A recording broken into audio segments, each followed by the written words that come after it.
ಐಕೂರಾರ್ಯ ಪ್ರಿಯಂ ಶಿಷ್ಯಂ ಗುರುವರದೇಂದ್ರ ಪದಾರ್ಚಕಂ ಸದಾ ಸುಳಾದಿಪದ ವಕ್ತಾರಾಂ ಕುಪ್ಪೇರಾಯ ಗುರುಂಭಜೆ.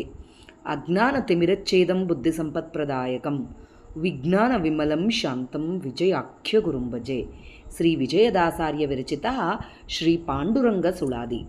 ಸುಂದರಮಯವಾದ ದ್ವಂದ್ವ ಚರಣವನ್ನು ಇಂದು ಕಂಡೆನು ಬಂದು ಅಂದು ಕಾಳಿಂದಿಯ ದುಮುಕಿ ನಾಗೇಂದ್ರನ ಫಣಿಯಲ್ಲಿ ಕುಣಿದಾಡಲು ದುಂದುಬೀರ ಬಸ ಮೊರೆಯೇ ಗಗನದಿಂದಲೇ ಪೂಮಳೆ ಬಿಡದೆ ಸುರಿಯೇ ವೃಂದಾರಕ ವೃಂದ ಚಂದಾಗಿ ಸರಸೀಜ ನಂದನ ಸಹಿತ ವಂದನೆ ಗೈಯುತ್ತೀರೆ ನಂದನಂದನ ಗೋಪಿಯ ಕಂದ ಅಂದಂದಾಡಿದ ಗೋವಿಂದ ವಿಜಯ ವಿಠಲ ನಿಲು ನಲುವಿಂದ ಮೆರವನು ಇಲ್ಲಿ ಇಂದಿರೆಯ ರಸ ಆನಂದ ಮೂರುತಿಯ ನಂದಮೂರುತಿಯ. ಇದೆ ವೈಕುಂಠ, ಇದೆ ಶ್ವೇತದ್ವೀಪ, ಇದೆ ಅನಂತಾಸನ, ಇದೆ ಗೋಕುಲವು, ಇದೆ ವೃಂದಾವನ, ಇದೆ ದ್ವಾರಾವತಿ, ಇದೆ ನಮ್ಮ ಯದುಪತಿ ಇಪ್ಪ ನಗರ, ಇದೆ ನಮ್ಮ ತಿರುಮಲ ವಿಜಯ ವಿಠಲ ನಿಪ್ಪ ಸಂಭ್ರಮವೋ. ಧನ್ಯ ನಾನಾದೇನೋ ದಾನವಾರಿಯ ಕಂಡು ಎನ್ನ ಸಂಸ್ಕಾರಕ್ಕೆ ಪಡೆಗಾಣೆ ಅನ್ಯಾಯಗೊಳಿಸುವ ದುರುಳ ವೃತ್ತಿಗಳೆಲ್ಲ ಬೆನ್ನು ತೋರಿದವಯ್ಯ ಬೀಳುವುದರಿಯದೆ ಅನ್ಯ ದೇವರಿಗೆ ಶಿರವಾಗಿ ಶರಣು ಶರಣೆನ್ನೀನೋ ಆವಾವ ಕಾಲದಲ್ಲಿ ರನ್ನ ಕೈ ಸೇರಲು ಗಾಜು ಮಣಿ ಬಯಸುವೆನೆ ತನ್ನಿಂದ ಒಲಿದ ವಿಜಯ ವಿಠಲ ಕರವನ್ನು ಪಿಡಿಯೇ ಎನಗೆ ಇನ್ನು ಯಾತರ ಭೀತಿ. ಮೈಲಿಗಿಯವನ ನಾದಡೆ ಜಗದಯ್ಯ ಅಯ್ಯನೇ ನಿನ್ನ ಮಂಗಳವಾದ ನಾಮಕ್ಕೆ ಮೈಲಿಗೆ ಉಂಟೇನೋ ಮದನಾರಿಯ ಒಡೆಯ ಮೈಲಾರಿ ಜೊಕ್ಕನು ಅವ ಕುಲದವ ಅಯ್ಯ ವಿಜಯ ವಿಠಲ ಅನುದೀನ ನೀನುಲಿಯೇ ವೈವಾದು ಸದ್ಗತಿಗೆ ಒಂದೇ ನಾಮವೇ ನೆನೆಯೇ.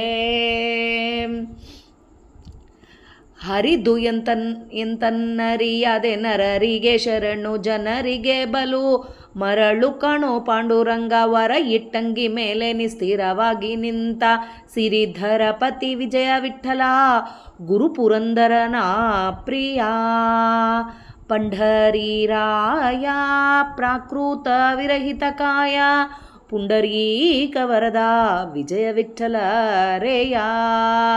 ಪಂಢರೀರಾಯ ಪ್ರಾಕೃತ ವಿರಹಿತ ಕಾಯ ಪುಂಡರೀಕ ವರದ ವಿಜಯ ವಿಠಲ ರೇಯ. ಮಧ್ವಾಂತರ್ಗತ ಶ್ರೀಕೃಷ್ಣ ಅರ್ಪಣಮಸ್ತು. ಜಯ ವಿಜಯರಾಯ. ಹರಿ ಶ್ರೀನಿವಾಸ. ಇವತ್ತು ನಾವು ಶ್ರೀ ವಿಜಯದಾಸಾರ್ಯ ವಿರಚಿತ ಪಂಢರಾಪುರದ ಪಾಂಡುರಂಗನ ಸುಳಾದಿಯ ಅರ್ಥ ತಿಳಿಲಕ್ಕೆ ಪ್ರಯತ್ನ ಮಾಡೋಣ. ಶ್ರೀ ವಿಜಯದಾಸರು ಪಂಢರಾಪುರದ ಪಾಂಡುರಂಗನ ಆನಂದ ಇಲ್ಲಿ ವ್ಯಕ್ತ ಮಾಡ್ತಾ ಇದ್ದಾರೆ. ಭಗವಂತನ ದರ್ಶನದಿಂದ ಉಂಟಾಗುವ ವೈರಾಗ್ಯ, ಭಕ್ತಿ ಮತ್ತು ನಾಮ ಮಹಿಮೆಯನ್ನು ಈ ಸುಳಾದಿಯಲ್ಲಿ ವರ್ಣನೆ ಮಾಡಿದ್ದಾರೆ. ಸುಂದರಮಯವಾದ ದ್ವಂದ್ವ ಚರಣವನ್ನು, ಆ ಭಗವಂತನ ಅತ್ಯಂತ ಸುಂದರವಾದ 2 ಪಾದಗಳನ್ನು ಇಂದು ಬಂದು ದರ್ಶನ ಮಾಡಿದೆನು ನಾನು. ಎಂಥ ಪಾದಗಳವು ಅಂದರೆ, ಹಿಂದೆ ಯಮುನಾ ನದಿಯಲ್ಲಿ ಕಾಳಿಯ ಸರ್ಪದ ಹೆಡೆಯ ಮೇಲೆ ನೃತ್ಯ ಮಾಡಿದ ಪಾದಗಳು. ಅಲ್ಲಿ ಆ ನೃತ್ಯ ಮಾಡ್ತಾ ಇದ್ದರೆ ದೇವಲೋಕದಿಂದ ದುಂದುಬಿಗಳು ಭಾರಿ ಸದ್ದಿನಿಂದ ಮೊಳಗುತ್ತಾ ಇದ್ವಂತೆ. ಹಾಗೆ ಆಕಾಶದಿಂದ ಪುಷ್ಪವೃಷ್ಟಿ ನಿರಂತರ ಸುರಿಯುತ್ತಂತೆ. ಆ ದೇವತೆಗಳ ಸಮೂಹ, ಹಾಗೆ ಬ್ರಹ್ಮದೇವರು, ಇವರೆಲ್ಲ ನಂದಾದಿ ದೇವತೆಗಳೆಲ್ಲರೂ ಸ್ತುತಿ ಮಾಡ್ತಾ ನಿಂತ್ಕೊಂಡಿದ್ರಂತೆ. ಅಂಥ ನಂದರಾಜನ ಮಗನಾದ ಗೋಪಿಕೆಯರ ಪ್ರಿಯನಾದ ಅಂಥ ಆ ದೇವರು ಆ ಥರ ಕುಣಿದಾಡಿದ ಅಂತಹ ಪಾದಗಳನ್ನು ಸುಂದರವಾಗಿ ನೃತ್ಯ ಮಾಡಿದಂಥ ಗೋವಿಂದ ವಿಜಯ ವಿಠಲ ಇಲ್ಲಿ ನಿಂತು ಮಂದಹಾಸದಲ್ಲಿಂದ ನಮಗೆಲ್ಲರಿಗೆ ಕಂಗೊಳಿಸ್ತಾ ಇದ್ದಾನೆ ಈ ಪಂಢರಾಪುರದಲ್ಲಿ ನಿಂತು ಅಂತ ಹೇಳ್ತಾ ಇದ್ದಾರೆ. ಲಕ್ಷ್ಮಿಯ ಪತಿಯಾದ ಆ ಆನಂದಮಯ ರೂಪವನ್ನು ಕಂಡು ನಾನು ಧನ್ಯನಾಗಿದ್ದೀನಿ. ಇಂದು ಅವನ ಪಾದಗಳನ್ನು ಕಂಡು ಧನ್ಯನಾಗಿದ್ದೀನಿ, ಅವನ ರೂಪವನ್ನು ಕಂಡು ಧನ್ಯನಾಗಿದ್ದೀನಿ ಅಂತ ಹೇಳ್ತಾ ಇದ್ದಾರೆ. ಅದು ಹಾಗೆ ಅಲ್ಲಾರ್ದಾಗೆ ಆ ಪಂಢರಾಪುರ ಅಂದರೆ ಏನು? ಇದೇ ವೈಕುಂಠ, ಇದೇ ಶ್ವೇತದ್ವೀಪ. ಸ್ವಾಮಿ ಇದ್ದಾನೆ ಅಂದರೆ ಅದೇ ವೈಕುಂಠ. ಅಲ್ಲಿ ಸ್ವಾಮಿಯ ಪಾದಗಳನ್ನು ನೋಡಿ, ಸ್ವಾಮಿಯ ಮೂರ್ತಿಯನ್ನು ನೋಡಿ ಆ ಸ್ವಾಮಿ ಕಾಣಿಸ್ತಾ ಇದ್ದಾರೆ ವಿಜಯದಾಸರಿಗೆ. ಅದಕ್ಕೆ ಇದೇ ವೈಕುಂಠ, ಇದೇ ಶ್ವೇತದ್ವೀಪ, ಇದೇ ಅನಂತಾಸನ, ಇದೇ ಗೋಕುಲ, ಇದೇ ವೃಂದಾವನ, ಇದೇ ದ್ವಾರಕ, ಇದೇ ನಮ್ಮ ಶ್ರೀಕೃಷ್ಣನ ನಗರ, ಇದೇ ತಿಮ್ಮಪ್ಪನ ತಿರುಮಲ. ಇದು ಮಹಾ ಸಂಭ್ರಮದ ಕ್ಷೇತ್ರ ಅಂತ ಹೇಳ್ತಾ ಇದ್ದಾರೆ. ಈ ಪಾದಗಳನ್ನು, ಈ ಸ್ವಾಮಿಯನ್ನು ನೋಡಿ ನಾನು ಧನ್ಯನಾದೆ. ಈ ದಾನವಾರಿಯನ್ನು ಕಂಡು, ಅಂದರೆ ಈ ದಾನವರನ್ನು ಹರಣ ಮಾಡುವವರನ್ನು ನಾನು ಕಂಡು, ಈ ಪಾಂಡುರಂಗನ್ನು ಕಂಡು ನಾನು ಧನ್ಯನಾದೆ.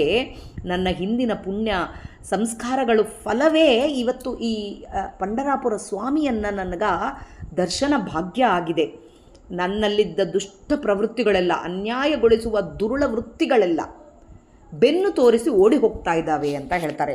ಒಳಗೆ ದುಷ್ಟರು ಎಲ್ಲರ ಹತ್ರನೂ ಎಡಭಾಗದಲ್ಲಿ ದುಷ್ಟರು ಇರ್ತಾರೆ, ಅದು ಓಡಿ ಹೋಗ್ತಾ ಇದ್ದಾವೆ ಸ್ವಾಮಿಯ ದರ್ಶನ ಆದಗಳಿಗೆ ಅಂತ ಹೇಳ್ತಾ ಇದ್ದಾರೆ. ಹಾಗಿದ್ದಾಗ ಇನ್ನು ಬೇರೆ ದೇವತೆಗಳು ಬೇರೆ ಕಡೆ ಯಾಕೆ ನಾನು ತಲೆ ಬಾಗ್ತೀನಿ? ಶರಣು ಶರಣು ಅಂತ ನಿನ್ನೆ ಬೇಡ್ಕೋತೀನಿ. ಬೇಡಿಕೊಂಡು ಕಾಲಗಳಲ್ಲಿ ಯಾವ ಥರ ಹೇಳ್ತಾ ಇದ್ದಾರೆ ಅಂದರೆ, ರತ್ನ ಒಂದು ಸಿಕ್ಕಿದೆ ಅಂದಾಗೆ ಒಂದು ಗಾಜು ಮಣಿ ಸಲುವಾಗಿ ನಾನು ಕೇಳ್ಕೊತಾರ ಯಾರಾದರೂ? ರತ್ನ ಸಿಕ್ಕಿದೆ ಅಂತಂದಾಗೆ ರತ್ನ ಬೇಕು ಅಂತಾರೆ, ಆ ರತ್ನ ಸಾಕು ಅಂತಾರೆ. ರತ್ನದ ಹಾರ ಸಿಕ್ಕಿದೆ ಅಂತ ಅಂದ್ಕೊಳ್ರಿ, ಅದು ಬೇಕು ಅಂತಿವಾಗಲಿ ಗಾಜಿನ ಹಾರ ಬೇಕು ಅಂತ ಯಾರೂ ಅನ್ನಲ್ಲ. ಅದೇ ಥರ ಸ್ವಾಮಿ ಸಿಕ್ಕ ಮೇಲೆ ನನಗೆ ಬೇರೆ ದೇವತೆಗಳಿಗೆ ಯಾರಲಿಂದನೂ ಏನೂ ಇಲ್ಲ ಅಂತ ಹೇಳ್ತಾ ಇದ್ದಾರೆ. ತನ್ನಿಂದ ತಾವೊಲಿದು, ಈಗ ದೇವರ ಕರುಣ ಹೇಗಿದ್ದದ ಅಂದರೆ ತನ್ನಿಂದ ಈಗ ತಾನೇ ಒಲಿತಾ ಇದ್ದಾನೆ. ಅವನ ಕೈ ಹಿಡಿದವನ ನನಗೆ ಇನ್ನು ಯಾವ ಭಯ ಇಲ್ಲ, ತಾನೇ ಬಂದು ಒಲಿತಾ ಇದ್ದಾನೆ. ತಾನು ಒಲಿದು ಬಂದು ಆ ದರ್ಶನ ಕೊಟ್ಟಿದ್ದಾನೆ. ಅದಕ್ಕೆ ಅವನ ಕೈ ಹಿಡಿದ ಮೇಲೆ ನನಗೆ ಯಾವ ಭಯ ಇಲ್ಲ ಅಂತ ಹೇಳ್ತಾರೆ. ನಾನು ಅಪವಿತ್ರ, ಮೈಲಿಗೆಯವನು ನಾನಾದಡೆ, ನಾನು ಅಪವಿತ್ರದವನು ಆಗಿದ್ದರೆ ನಿನ್ನ ಮಂಗಳ. ಈ ಪವಿತ್ರ ಅಂತ ಹೇಳಕ್ಕೆ ಬರೋದಿಲ್ಲ, ನಾವು ಏಸೋ ತಪ್ಪುಗಳು ಮಾಡ್ತಾ ಇದ್ದೀವಿ, ಇದೆಲ್ಲ ನಮಗಾಗಿ ಹೇಳ್ತಿದ್ದಾರೆ ವಿಜಯದಾಸರು ಅಂದ್ಕೊಳ್ಳೋಣ. ನಿನ್ನ ಮಂಗಳಮಯವಾದ ನಿನ್ನ ನಾಮಸ್ಮರಣೆ ಮಾಡಿದರೆ ಸಾಕು, ಯಾವುದೇ ಅಪವಿತ್ರ ತಗಲಬಹುದಾ? ಏನೂ ಆಗಲ್ಲ. ಮೈಲಾರಿ, ಜೊಕ್ಕ ಇಂಥ ಮುಂತಾದವರೆಲ್ಲರೂ ಯಾವ ಕುಲದಾಗ ಹುಟ್ಟ್ಯಾರ ಅವರು? ಅವ್ರಿಗೇನು ಮಡಿ ಗೊತ್ತಿತ್ತಾ? ಏನೂ ಇಲ್ಲ. ಅದಕ್ಕೆ ವಿಜಯ ವಿಠಲ, ನೀನು ಪ್ರತಿದಿನ ಅನುಗ್ರಹಿಸಿದರೆ, ಸ್ವಾಮಿ ಪಾಂಡುರಂಗ ನೀನು ಅನುಗ್ರಹಿಸಿದರೆ ಸಾಕು, ಸದ್ಗತಿ ಪಡಿಬೇಕು ಅಂತಂದರೆ ನಿನ್ನ ನಾಮಸ್ಮರಣೆ ಒಂದೇ ಸಾಕಪ್ಪ. ವಿಠಲ ವಿಠಲ ವಿಠಲ ನೋಡಬೇಕು. ಪಂಢರಾಪುರಕ್ಕೆ ಹೋದಾಗೆ ವಿಠಲ ವಿಠಲ ವಿಠಲ ವಿಠಲ ಅಂತ ಇರ್ತಾರೆ. ನಿನ್ನ ನಾಮಸ್ಮರಣೆ ಸಾಕಪ್ಪ, ನನಗೆ ಎಲ್ಲ ದುರಿತಗಳು ನಾಶನ ಆಗ್ತವೆ ಅಂತ ಹೇಳ್ತಾ ಇದ್ದಾರೆ. ಆಮೇಲೆ ಹರಿಯ ಮಹಿಮೆಯನ್ನು ಅರಿಯದ ಜನರಿಗೆ, ಯಾರಿಗೆ ತಿಳಿದಿಲ್ಲೋ, ನಿನ್ನ ಶರಣರಾದರ ಭಕ್ತರು ಮೂರ್ಖರಂತೆ ಕಾಣಿಸ್ಬೋದು. ಯಾರು ದೇವರ ಶರಣಾಗತರಾಗಿಬಿಟ್ಟು ಅದರೊಳಗೆ ತುಂಬಿ ತೇಲಿಯಾಡ್ತಾ ಇರ್ತಾರೋ ಅವ್ರನ್ನ ನೋಡಿದಗಳಿಗೆ ಬೇರೆಯವರೆಲ್ಲರೂ ದೇವರ ಮಹಿಮೆ ಗೊತ್ತಿರಲ್ಲ, ಅವರಿಗೆ ಇವರು ಮೂರ್ಖರ ಥರನೇ ಕಾಣಿಸ್ತಾರೆ ಪಾಂಡುರಂಗ. ಆದರೆ ನೀನು ಇಟ್ಟಿಗೆ ಮೇಲೆ ಸ್ಥಿರವಾಗಿ ನಿಂತ್ಕೊಂಡಿದ್ದಿ.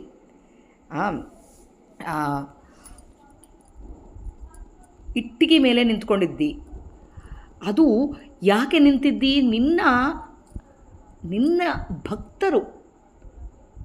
ಪಾಂಡುರಂಗ ಇಟ್ಟಿಗೆ ಮೇಲೆ ನಿಂತಿರುವುದು ಪುಂಡಲೀಕನ ಕಥಲಿಂದ. ಪುಂಡಲೀಕನ ಬಗ್ಗೆ ನಮಗೆ ಗೊತ್ತು, ಮಹಾಭಕ್ತ ಅವನು. ತಂದೆ ತಾಯಿಯ ಸೇವೆ ಮಾಡ್ತಾ ಇರೋ ಕಾಲಕ್ಕೆ ಅತ್ಯಂತ ಶ್ರದ್ಧೆಯಿಂದ ಮಾಡ್ತಾ ಇದ್ದಾನೆ. ಅವನ ಭಕ್ತಿಗೆ ಮೆಚ್ಚಿದ ಕೃಷ್ಣ ಅವನ ಮನೆಗೆ ಬರ್ತಾನಂತೆ. ಆಗ ಪುಂಡಲೀಕನು, ತಂದೆ ತಾಯಿ ಸೇವೆದಾಗಿದ್ದೀನಿ ನಾನು, ಮೊದಲು ನನ್ನ ತಂದೆ ತಾಯಿ ಸೇವೆ ಮಾಡಿಕೊಂಡು ಬರ್ತೀನಿ ಅಂತ ಹೇಳಿ ಒಂದು ಇಟ್ಟಿಗೆ ಹಾಕಿ ಅದರ ಮೇಲೆ ನಿಂತ್ಕೊಂಡು ಕಾಯಿರಿ ಅಂತ ಹೇಳ್ತಾನೆ. ಭಗವಂತ ಸಂತೋಷದಿಂದ ಆ ಇಟ್ಟಿಗೆ ಮೇಲೆ ನಿಂತ್ಕೊಳ್ತಾನೆ. ಸೇವೆ ಮುಗಿದ ನಂತರ ಬಂದರೂ ಪುಂಡಲೀಕನು ಭಗವಂತನ ದರ್ಶನ ಪಡ್ಕೋತಾನೆ. ಅವನ ಪ್ರಾರ್ಥನೆಯ ಮೇರೆಗೆ ಭಗವಂತನು ಅಲ್ಲೇ ಸದಾ ನಿಂತಿರ್ತಾನೆ. ವರ ಇಟ್ಟಂಗಿ ಮೇಲೆ ಸ್ಥಿರವಾಗಿ ನಿಂತ ಅಂತ ಹೇಳ್ತಾ ಇದ್ದಾರೆ. ಆ ಥರ ನೀನು ಭಕ್ತರಿಗೆ ವಶನಾಗ್ತೀಯಪ್ಪ. ಅಲ್ಲಿ ನಿಂದರು ಅಂದರೆ ನಿಂತ್ಕೊಂಡಿರ್ತೀ. ನಿನ್ನ ಈ ಇಟ್ಟಿಗೆ ಮೇಲೆ ಸ್ಥಿರವಾಗಿ ನಿಂತ್ಕೊಂಡು ನಿನ್ನ ಭಕ್ತನ ಸಲುವಾಗಿ ಲಕ್ಷ್ಮೀಪತಿಯಾದ ವಿಜಯ ವಿಠ್ಠಲನೇ ಪುರಂದರದಾಸರಿಗೆ ಪ್ರಿಯನು ನೀನು. ನೀನು ಬಂದು ದರ್ಶನ ಮಾಡ್ಕೊಂಡಿದ್ದೀಯಪ್ಪ.